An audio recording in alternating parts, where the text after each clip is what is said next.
ನಮಸ್ಕಾರ, ನೀವು ನೋಡ್ತಾ ಇದ್ದೀರಾ ಸ್ಪೀಡ್ ನ್ಯೂಸ್ ಕನ್ನಡ. ನಾನು ಸುಷ್ಮಿತಾ ನಟರಾಜ್. ವೀಕ್ಷಕರೇ, ಇದೀಗ ಪ್ರಶ್ನೆ ಪತ್ರಿಕೆ ಸೋರಿಕೆ ತಡೆಗೆ ಒಂದು ಕಠಿಣವಾದಂತಹ ಕಾನೂನನ್ನು ತರೋದಕ್ಕೆ ಲೋಕಸಭೆಯಲ್ಲಿಂದು ಸಾರ್ವಜನಿಕ ಪರೀಕ್ಷೆಗಳ ತಿದ್ದುಪಡಿ ಮಸೂದೆಯನ್ನ ಮಂಡನೆ ಮಾಡಿರುವಂಥದ್ದು. ಹೌದು, ದೇಶದಲ್ಲಿ ಇದೀಗ ಹೆಚ್ಚುತ್ತಾ ಇರುವಂತಹ ಪ್ರಶ್ನೆ ಪತ್ರಿಕೆ ಸೋರಿಕೆ ಮತ್ತು ಪರೀಕ್ಷಾ ಅಕ್ರಮಗಳನ್ನು ತಡೆಗಟ್ಟಲು ಇದೀಗ ಕೇಂದ್ರ ಸರ್ಕಾರ ಸಾರ್ವಜನಿಕ ಪರೀಕ್ಷೆಗಳ ತಿದ್ದುಪಡಿ ಮಸೂದೆ 2026 ಮಂಡಿಸ್ತಾ ಇದೆ. ಈ ಹೊಸ ಕಾನೂನು ಅಪರಾಧಗಳಿಗೆ ಜೈಲು ಶಿಕ್ಷೆ ಹಾಗೂ ದಂಡ ವಿಧಿಸ್ತಾ ಇರುವಂಥದ್ದು. ಇನ್ನು ಅದೇ ರೀತಿಯಾಗಿ ಸಂಘಟಿತ ಅಪರಾಧಗಳಿಗೆ ಇನ್ನೂ ಕಠಿಣ ಕ್ರಮಗಳಿರುತ್ತೆ ಅಂತ ಇದೀಗ ಕಟ್ಟೆಚ್ಚರವನ್ನ ನೀಡಿರುವಂಥದ್ದು. ಇನ್ನು ವಿದ್ಯಾರ್ಥಿಗಳ ಭವಿಷ್ಯ ಕಾಪಾಡೋದು ಈ ತಿದ್ದುಪಡಿಯ ಮುಖ್ಯ ಉದ್ದೇಶವಾಗಿದೆ ಅಂತ ಈಗಾಗಲೇ ಎಲ್ಲರಿಗೂ ಸಹ ತಿಳಿಸಿರುವಂಥದ್ದು.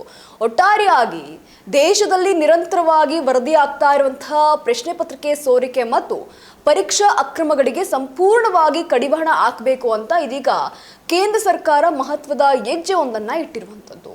ಸಾರ್ವಜನಿಕ ಪರೀಕ್ಷೆಗಳ ಪಾರದರ್ಶಕತೆ ಮತ್ತು ನಂಬಿಕೆಯನ್ನ ಕಾಪಾಡುವಂತಹ ಉದ್ದೇಶದಿಂದ ಸಾರ್ವಜನಿಕ ಪರೀಕ್ಷಾ ಅಕ್ರಮಗಳ ತಡೆಗೆ ಇದೀಗ ತಿದ್ದುಪಡಿ ಮಸೂದೆ 2026 ಕೇಂದ್ರ ರಾಜ್ಯ ಸಚಿವರಾದಂತಹ ಜಿತೇಂದ್ರ ಸಿಂಗ್ ರವರು ಸೋಮವಾರ ಅಂದ್ರೆ ಜುಲೈ 27ನೇ ತಾರೀಕು ಲೋಕಸಭೆಯಲ್ಲಿ ಮಂಡಿಸಲಿದ್ದಾರೆ ಅನ್ನುವಂತಹ ವರದಿ ಇದೀಗ ಹೊರಬಿದ್ದಿರುವಂಥದ್ದು. ಇನ್ನು ಇತ್ತೀಚಿನ ನೀಟ್ ಸೇರಿದಂತೆ ಪ್ರಮುಖ ಪರೀಕ್ಷಾ ಅಕ್ರಮಗಳನ್ನ ಗಮನದಲ್ಲಿಟ್ಟುಕೊಂಡು ಮೂಲ 2024 ಕಾಯ್ದೆಯ ತಿದ್ದುಪಡಿಯನ್ನ ಇದೀಗ ತರಲಾಗ್ತಾ ಇರುವಂಥದ್ದು. ಇನ್ನು ಮಸೂದೆಯ ಕರಡನ್ನ ಈಗಾಗಲೇ ಸಂಸದರಿಗೆ ವಿತರಿಸಲಾಗಿದೆ. ಇನ್ನು ಪರೀಕ್ಷಾ ಅಕ್ರಮ ಹಾಗೂ ಸೋರಿಕೆಯಲ್ಲಿ ಭಾಗಿಯಾದವರಿಗೆ ಪ್ರಸ್ತುತ ಇರುವಂತಹ 3 ವರ್ಷಗಳ ಜೈಲು ಶಿಕ್ಷೆಯನ್ನ 5 ರಿಂದ 10 ವರ್ಷಗಳಿಗೆ ಏರಿಸಲಾಗ್ತಾ ಇದೆ ಅನ್ನೋದನ್ನ ಈಗಾಗಲೇ ತಿಳಿಸಿರುವಂಥದ್ದು. ಇನ್ನು ಈ ಕೃತ್ಯದಲ್ಲಿ ಭಾಗಿಯಾದಂತಹ ವ್ಯಕ್ತಿಗಳಿಗೆ ವಿಧಿಸುವಂತಹ ಗರಿಷ್ಠ ದಂಡದ ಮೊತ್ತವನ್ನ ನೋಡೋದಾದ್ರೆ 10 ಲಕ್ಷದಿಂದ 50 ಲಕ್ಷ ರೂಪಾಯಿವರೆಗೂ ಸಹ ಇದೀಗ ಹೆಚ್ಚಿಸಲಾಗಿದೆ. ಯಾವುದಾದ್ರೂ ವ್ಯಕ್ತಿ ಈ ಅಕ್ರಮವಾಗಿ ಪರೀಕ್ಷೆಯನ್ನ ಬೇರೆ ಬೇರೆ ರೀತಿಯಲ್ಲಿ ನಡೆಸ್ತಾ ಇರುವಂಥದ್ದು ಗೊತ್ತಾಗಿ ಇಂಥ ಕೃತ್ಯದಲ್ಲಿ ಭಾಗಿಯಾಗಿರುವಂಥದ್ದು ಗೊತ್ತಾಯಿತು ಅಂತೆ 10 ಲಕ್ಷದಿಂದ 50 ಲಕ್ಷದವರೆಗೂ ಸಹ ಇದೀಗ ದಂಡವನ್ನ ವಿಧಿಸಲಾಗಿರುವಂಥದ್ದು. ಅದೇ ರೀತಿಯಾಗಿ ಜೈಲು ಶಿಕ್ಷೆಯನ್ನ ನೋಡೋದಾದ್ರೆ 3 ವರ್ಷಗಳ ಜೈಲು ಶಿಕ್ಷೆಯನ್ನ ಇದೀಗ 5 ರಿಂದ 10 ವರ್ಷಕ್ಕೆ ಹೇರಿಕೆ ಮಾಡಲಾಗಿದೆ. ಇನ್ನು ಪರೀಕ್ಷೆ ಜವಾಬ್ದಾರಿ ಹೊತ್ತು ಕರ್ತವ್ಯ ಲೋಪ ಎಸಗುವಂತಹ ಏಜೆನ್ಸಿಗಳಿಗೆ ವಿಧಿಸುವಂತಹ ದಂಡವನ್ನ 1 ಕೋಟಿಯಿಂದ 5 ಕೋಟಿ ರೂಪಾಯಿಗೆ ಏರಿಸಲಾಗಿರುವಂಥದ್ದು. ಅಂತಹ ಸಂಸ್ಥೆಗಳಿಗೆ 8 ವರ್ಷಗಳ ಕಾಲ ಕಪ್ಪು ಪಟ್ಟಿ ಬ್ಲ್ಯಾಕ್ ಮಾರ್ಕ್ ಅನ್ನ ಸೇರಿಸಲಾಗಿರುವಂತೆ. ಯಾವುದೇ ರೀತಿಯಲ್ಲೂ ಸಹ ಯಾವುದೇ ಝೋನ್ಗೂ ಸಹ ಆ ಏಜೆನ್ಸಿ ಸೇರ್ಪಡೆ ಆಗೋದಿಲ್ಲ ಅಂತ ಇದೀಗ ತಿಳಿಸಿರುವಂಥದ್ದು. ಒಟ್ಟಾರೆಯಾಗಿ 1 ಕೋಟಿ ಈ ರೀತಿ ಇದ್ದಂತಹ ದಂಡ ಈಗ 5 ಕೋಟಿ ರೂಪಾಯಿಗೆ ಏರಿಸಲಾಗಿರುವಂಥದ್ದು. 8 ವರ್ಷಗಳ ಕಾಲ ಬ್ಲ್ಯಾಕ್ ಮಾರ್ಕ್ ಆಗಿರುತ್ತೆ. ಯಾವುದೇ ರೀತಿಯಲ್ಲೂ ಸಹ ಯಾವುದೇ ಈ ಏಜೆನ್ಸಿನ ಯಾರು ಸಹ ಸಂಪರ್ಕ ಮಾಡೋದಕ್ಕೆ ಆಗಲ್ಲ. ಇವರು ಯಾವುದೇ ರೀತಿಯಲ್ಲೂ ಸಹ ಈ ಪರೀಕ್ಷಾ ಕೇಂದ್ರಗಳಿಗೆ ಎಂಟ್ರಿ ಆಗೋದಕ್ಕೂ ಆಗೋದಲ್ಲ. ಇನ್ನು ಸಂಘಟಿತ ಅಪರಾಧಕ್ಕೆ ಬ್ರೇಕ್ ಅಂತ ನೋಡೋದಾದ್ರೆ ಪರೀಕ್ಷಾ ಹಗರಣಗಳಲ್ಲಿ ಸಂಘಟಿತ ಅಪರಾಧವೆಂದೇ ಸಾಬೀತಾದರೆ 10 ಕೋಟಿ ರೂಪಾಯಿವರೆಗೂ ಸಹ ದಂಡ ಮತ್ತು 7 ವರ್ಷಗಳ ಜೈಲು ಶಿಕ್ಷೆ ವಿಧಿಸಲು ಇದೀಗ ಅವಕಾಶವನ್ನ ಕಲ್ಪಿಸಲಾಗ್ತಾ ಇದೆ.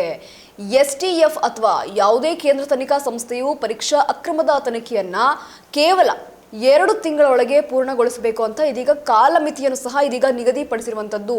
ಯಾವ ರೀತಿ ಅಂತ ನೋಡೋದಾದ್ರೆ ಈ ಒಂದಷ್ಟು ಶಿಕ್ಷೆಯನ್ನು ವಿಧಿಸುವಂತಹ ಅವಕಾಶ ಈಗಾಗಲೇ ಕಲ್ಪಿಸಿರುವಂಥದ್ದು. ಅದೇ ರೀತಿಯಾಗಿ ಈ ಪರೀಕ್ಷೆಗಳಲ್ಲಿ ಒಂದಷ್ಟು ಅಕ್ರಮಗಳು ನಡೀತಾ ಇರುತ್ತೆ.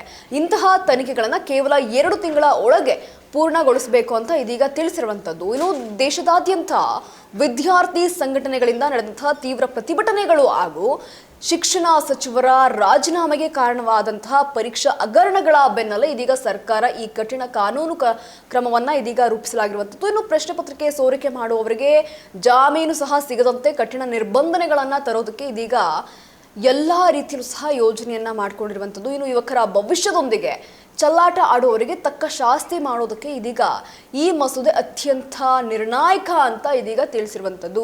ಒಟ್ಟಾರೆಯಾಗಿ ಕ್ವಶನ್ ಪೇಪರ್ ಲೀಕ್ ಆಗಿರ್ಬೋದು, ಪ್ರಶ್ನೆ ಪತ್ರಿಕೆ ಹಗರಣಗಳಾಗಿರ್ಬೋದು, ಪರೀಕ್ಷೆಯಲ್ಲಿ ನಡೆಯುವಂತಹ ಹಗರಣಗಳಾಗಿರ್ಬೋದು, ಈ ಎಲ್ಲ ವಿಚಾರಕ್ಕೆ ಸಂಬಂಧಪಟ್ಟಂತೆ ಒಂದಷ್ಟು ಕಾನೂನುಗಳನ್ನು ಇವತ್ತು ನಡೆಯುವಂತಹ ಒಂದು ಮೀಟಿಂಗಲ್ಲಿ ಎಲ್ಲ ರೀತಿಯಲ್ಲೂ ಸಹ ಚರ್ಚೆಗಳನ್ನು ಮಾಡಿ ಈಗಾಗಲೇ ನಾವು ಯಾವೆಲ್ಲ ರೀತಿಯಲ್ಲಿ ನಿಯಮಗಳನ್ನು ತಿಳಿಸಿದ್ದೀವಿ ಆ ಎಲ್ಲ ನಿಯಮಗಳಿಗೆ ಒಂದು ನಿರ್ಣಾಯಕವಾದಂತಹ ಒಂದು ಅಂಶವನ್ನು ನೀಡಿ ಎಲ್ಲವನ್ನು ಸಹ ಜಾರಿಗೆ ತರುವುದಕ್ಕೆ ಇದೀಗ ಕೇಂದ್ರ ಸರ್ಕಾರ ಮುಂದಾಗಿರುವಂಥದ್ದು.